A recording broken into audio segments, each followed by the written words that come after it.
Good morning everyone. मेरा नाम है राहुल और आप देखना शुरू कर चुके हैं teaching warrior channel. Hindi grammar की क्लास देते हैं मॉर्निंग में आपको। किसकी? हिंदी ग्रामर। ठीक है, 7 AM पर। एक्स्ट्रा फैक्ट्स, एक्सपेक्टेड क्वेश्चंस ये बताते हैं। ठीक है, और प्रीवियस ईयर पेपर है। क्वेश्चन के साथ ही आपका डाउट क्लियर कर देंगे। कोई डाउट हो फिर भी तो कमेंट बॉक्स में पूछ लेना। पहला क्वेश्चन,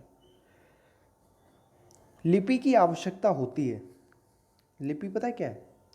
जिसमें किसी चीज़ को लिखा जाता है। क्या लिखा जाता है?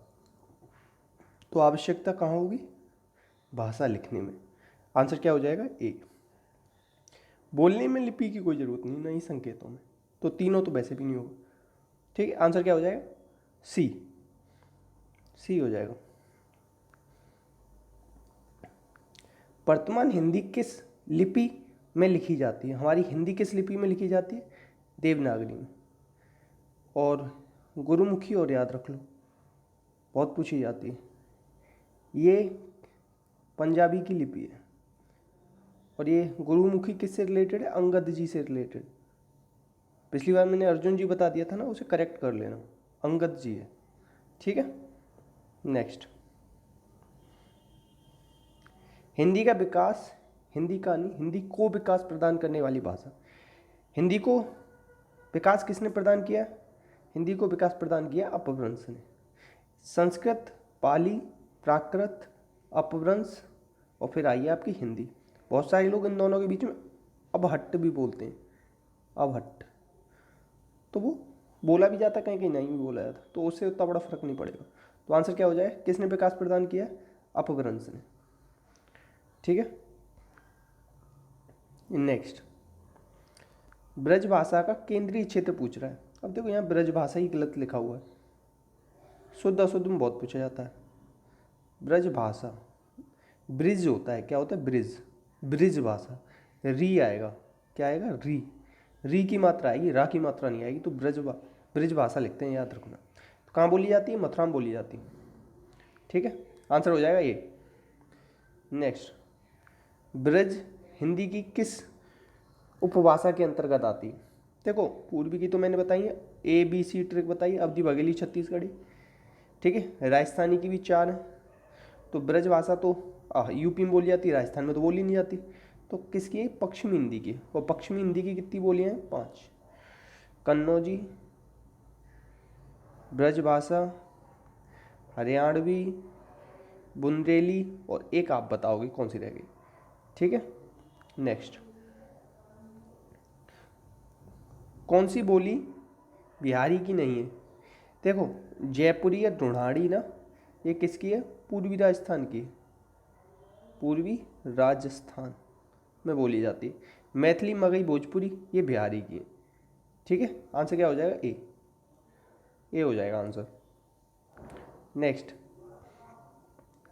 हिंदी का मानक रूप किस भाषा से विकसित हुआ है? मानक रूप किससे विकसित हुआ है? खड़ी बोली से। हिंदी का मानक रूप क्या है? खड़ी बोली। और हिंदी किस परिवार की भाषा है? बहुरूपीय। ठीक है, और हिंदी क्या है? अपनी राजभाषा, राष्ट्रभाषा नहीं है, याद रखना। ठीक है, नेक्स्ट, नासिक के व्यंजन कौन से हैं? नासिक के व्यंजन को पंचमाक्षर भी कहते हैं। पंचमाक्षर, जो कि नाक और मुंह से बोले जाते हैं। ठीक है, इन्हें नासिक या अनुनासिक भी कहते हैं। अनुनासिक भी लिख के आ सकता है। तो ये कौन से? ये है। ठीक है, याद रखना। और 5 होते हैं, और एक कौन सा रह गया? ये रह गया। ठीक है, नासिक के व्यंजन कितने ये पूछ लेगा तो 5 लगाया जाना। यार अलावा ये क्या है? अर्धस्वर, ये है अंतस्थ, सॉरी अंतस्थ। और या और वा क्या है? अर्धस्वर। ठीक है, याद रखना। तत्सम शब्द बताना है जो संस्कृत के शब्द होते हैं। कैसे शब्द? संस्कृत के शब्द होते हैं जिन्हें ज्यों क्या त्यों हम यूज करते हैं। आधा सा, ये सा कहीं पे भी आ जाए ना, उसे संस्कृत मान लेना। तो ये तो हो गया संस्कृत। कभी इस तरीके से लिखा आ जाए चंद्रबिंदु, इसे तद्भव मान लेना। तो ये हो गया तद्भव। तो आंसर क्या हो जाए? सी। ठीक है, खा कहीं आ जाए ना तो ये तद्भव होगा हमेशा, तो ये भी तद्भव है। ठीक है, तो आंसर इसका क्या हो जाएगा? ये भीष्म। नेक्स्ट, बहु जानते हो? बहू का अर्थ होता है पुत्र वधू, लड़के की जो वाइफ होती है ना उसे कहते हैं बहू। इसका समध्वनि, बहू का अर्थ क्या होगा, बहू का पता है का अर्थ क्या होगा, बहू का अर्थ होगा बहुत। ठीक है, ऐसे ही समझ लो कि बहुत खा लिया, बहू, बहू बोल सकते हैं हम उसे। ठीक है, आंसर क्या हो जाएगा, बी। नेक्स्ट, कमल का पर्यायवाची नहीं, इसकी मैं ट्रिक बताता हूँ।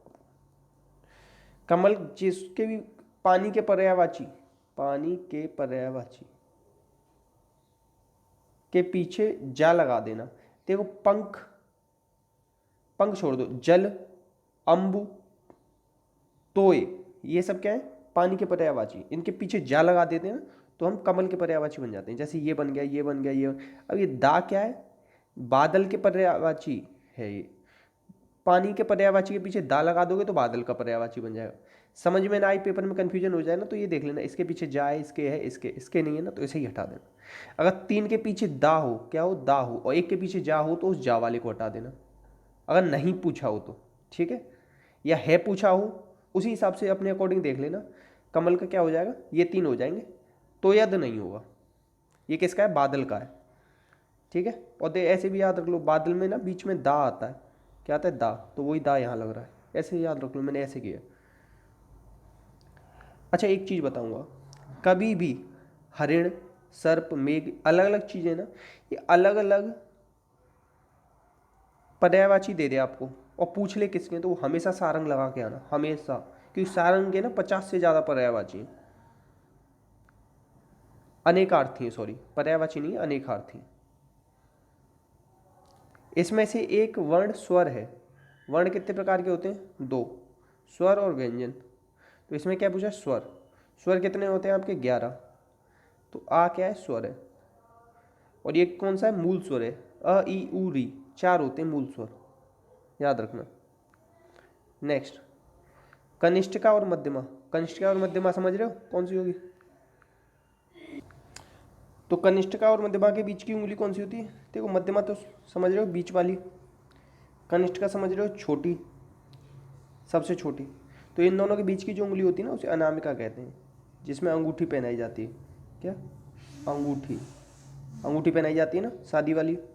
अब ये कहते हैं कि ये अनामिका ना दिल से जुड़ी होती है, ये वाली। तो अगर आप लोगों ने भी ऐसा सुना है तो प्लीज़ कमेंट बॉक्स में बताना क्या ये बात सही है या नहीं।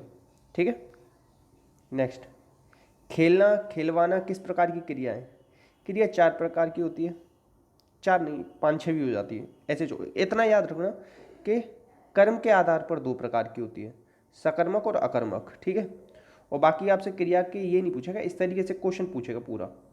ठीक है, खेलना और खिलवाना ना प्रेरणार्थक क्रिया है, जब कर्ता खुद काम न करके किसी दूसरे से करवाता है। खेलना, खिलवाना, पढ़वाना, जगवाना, उठवाना, ये सब। ठीक है, नाम धातु क्या होती है, हत्याना, लत्याना, बत्याना, इस तरीके के जो आते हैं वो नाम धातु में आते हैं। ठीक है, और इतना याद रखोगे। नेक्स्ट, पुल्लिंग शब्द पूछ रहा है, तो पुल्लिंग देखते ही ना मेरे दिमाग में क्या है, अभी कुछ दिन पहले की करंट अफेयर की न्यूज़ थी, यूएई में दुनिया का सबसे बड़ा मोती मिला है। कैसा बड़ा, बड़ी मोती नहीं बोला था उन्होंने, क्या बोला था, बड़ा मोती। तो आंसर क्या हो जाएगा, बड़ा। बड़ा होता है मोती, बड़ी और अच्छी होती है मकई, अच्छी मूंग, अच्छी सरसों, और मोती क्या होता है, बड़ा, ऐसे समझ लो। अच्छा अच्छी से निकाल लो, बाकी प्रयोग कर लो। बहुवचन शब्द कौन सा नहीं है, पैसे, पुस्तकें, गायें होती हैं, छाता एक वचन है। ठीक है, आंसर हो जाएगा सी। भूखे को अन्न दो और प्यासे को जल। जब भी हम कोई चीज़ देने की बात करें ना, क्या, देने, और किसको, गरीब को, या गरीब अमीर किसी को भी देने की बात करें और हमेशा के लिए दे दें, वो चीज़ फिर वापस ना आए आपके पास, तो वहाँ संप्रदान कारक लगाना। क्या लगाना, संप्रदान कारक। कारक की संख्या कितनी है, 8। नेक्स्ट, जो सो के प्रयोग से संबंधित सर्वनाम पहचानिए। जो सो, ये क्या बताता है, संबंध बताता है। क्या बताता है, संबंध। सर्वनाम के भेद कितने, 6। सर्वनामों की संख्या कितनी, 11। पुरुषों का निश्चय रह गया इसमें, निश्चयवाचक संज्ञा, अनिश्चय रह गया, अनिश्चय, संबंध, प्रश्न, निज, बाकी सब है। 6 प्रकार के होते हैं, याद रखना। आंसर क्या हो जाएगा इसका, आंसर हो जाएगा डी, संबंधवाचक। क्या हो जाएगा, जो सो का हो जाएगा संबंधवाचक। नेक्स्ट, प्रतिभा संपन्न छात्र का विशेषण क्या होता है? विशेषण 4 प्रकार के होते हैं, आपका गुणवाचक, सार्वनामिक, परिमाणवाचक और संख्यावाचक। ठीक है, मेधावी छात्र कहते हैं उसे, क्या कहते हैं? मेधावी। मेधावी प्रतियोगिता भी होती थी हमारे स्कूल्स में। ठीक है, तो प्लीज़ शेयर करना, अच्छी लगी हो तो लाइक करना, एक दोस्त से किसी से कह के चैनल सब्सक्राइब करवा देना, ये आपसे उम्मीद रखी जाती है। डाउट हो तो कमेंट बॉक्स में पूछ लेना, पीडीएफ चाहिए हो तो टेलीग्राम का लिंक दे रखा है उसमें कमेंट बॉक्स में, वहाँ से डाउनलोड कर लेना। बाकी अपना और अपनों का ख्याल रखना। जय हिंद, जय भारत।